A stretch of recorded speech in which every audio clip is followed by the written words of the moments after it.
उस सरोवर के अत्यंत अथाह जल में सब मछलियां सदा एक रस अर्थात एक समान सुखी रहती हैं, जैसे धर्मशील पुरुषों के सब दिन सुखपूर्वक बीतते हैं।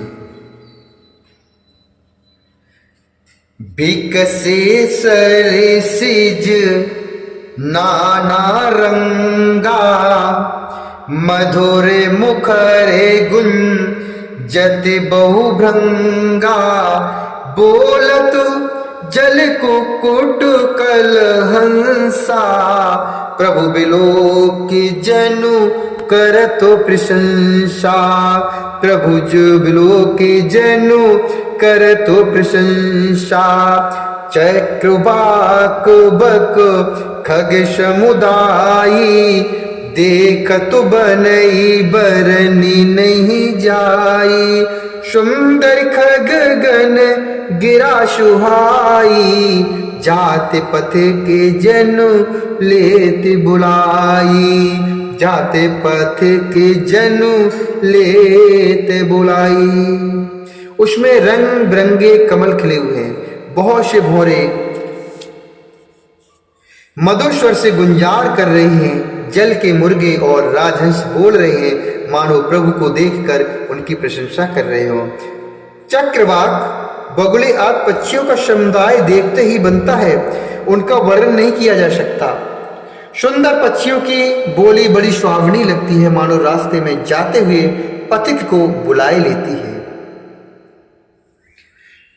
ताले समीप मुनि निग्रह छाए, चहुदिश कानन बिटप सुहाए, चंपक बकुल कदम्ब तमाला, पाटल पनस पराशिरशाला, पाटल पनस पराशिरशाला, नव पल्लव कुसुमित तरुणाना, चंचरी को पटली कर गाना, शीतल मंद सुगंध शुभाऊ, संतत बही मनोहर बाऊ, कुकू कोकिल धुन करही, सुनि रघु सरस ध्यान मुन टरही, कुकू कोकिल धुन करही, सुनि रघु सरस ध्यान मुन टरही। उस झील अर्थात पंपा सरोवर के समीप मुनियों ने आश्रम बना रखे हैं। उसके चारों ओर वन के सुंदर वृक्ष, चंपा, मोरश्री, कदम्ब, तमाल, पाटल, कटहल, ढाक और आम आदि बहुत प्रकार के वृक्ष नए नए पत्तों और सुगंधित पुष्पों से युक्त हैं, जिन पर भौरों के समूह गुंजार कर रहे हैं।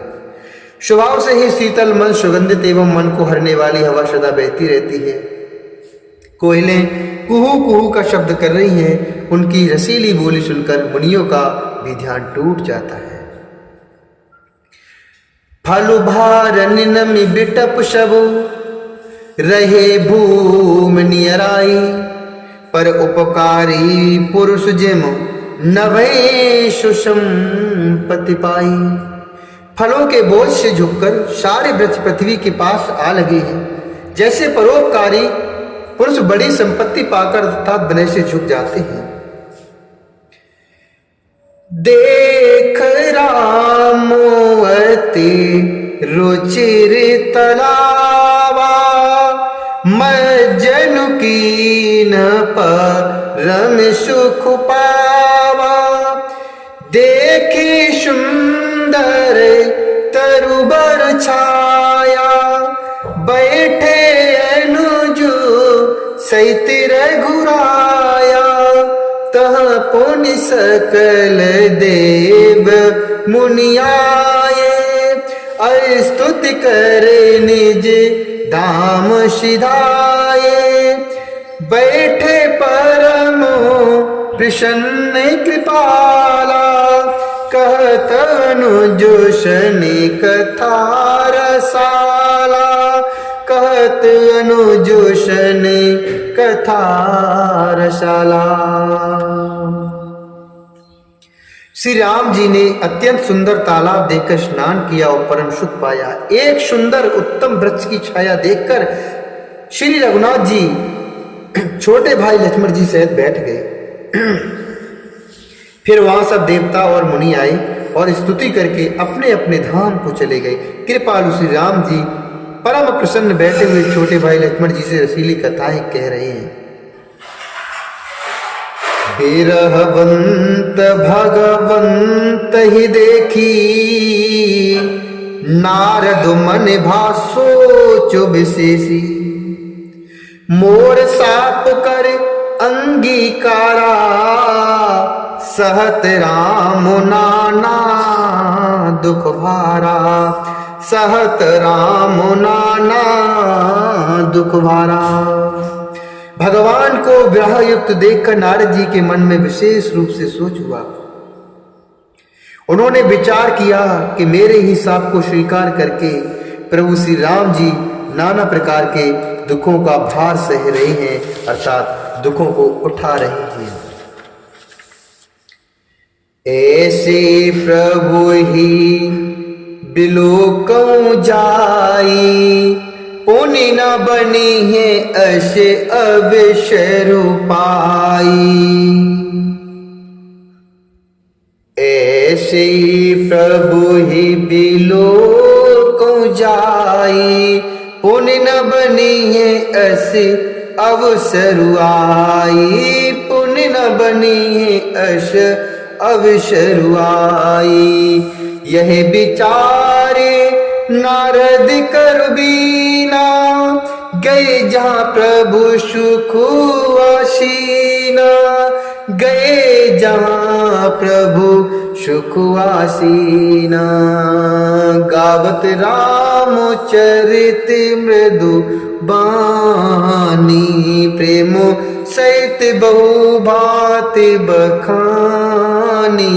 करत दंडवत लिए उठाई, राखे बहुत बारे रुलाई। करत दंडवत लिए उठाई, राखे बहुत बारी रुलाई। स्वागत पूछ निकट बैठा रे। स्वागत पूछ निकट बैठा रे। लक्ष्मण सादर चरण पखारे। लक्ष्मण सादर चरण पखारे। ऐसे भक्त वत्सल प्रभु को जाकर देखूं, फिर ऐसा अवसर न बनेगा। यह विचार कर नारद जी हाथ में बीड़ा लेके वहां पर आ गए, जहां प्रभु श्री राम सुखपूर्वक बैठे हुए थे। वे कोमल वाणी से प्रेम के साथ बहुत प्रकार से बखान बखान कर रामचरित का गान करते हुए चले आ रहे थे। अर्थात वो बहुत प्रकार से श्री रामचरितमानस का बखान बखान कर गान करते हुए चले आ रहे थे। दंडवत करते देखकर श्री रामचंद्र जी ने नारद जी को उठा लिया और बहुत देर तक हृदय से लगाए रखा। फिर स्वागत अर्थात कुशल पूछकर पास बैठा लिया। लक्ष्मण जी ने आदर के साथ उनके चरण धोए। नाना विधि विनती करे, प्रभु प्रसन्न जिए जाने। नारद बोले बचन तब, जोर सरोरुह पाना। बहुत प्रकार से विनती करके और प्रभु को मन में प्रसन्न जानकर तब नारद जी कमल के समान हाथों को जोड़कर वचन बोले। सुनहु उदार सहज रघुनायक, सुंदर अगम सो गम बरदायक।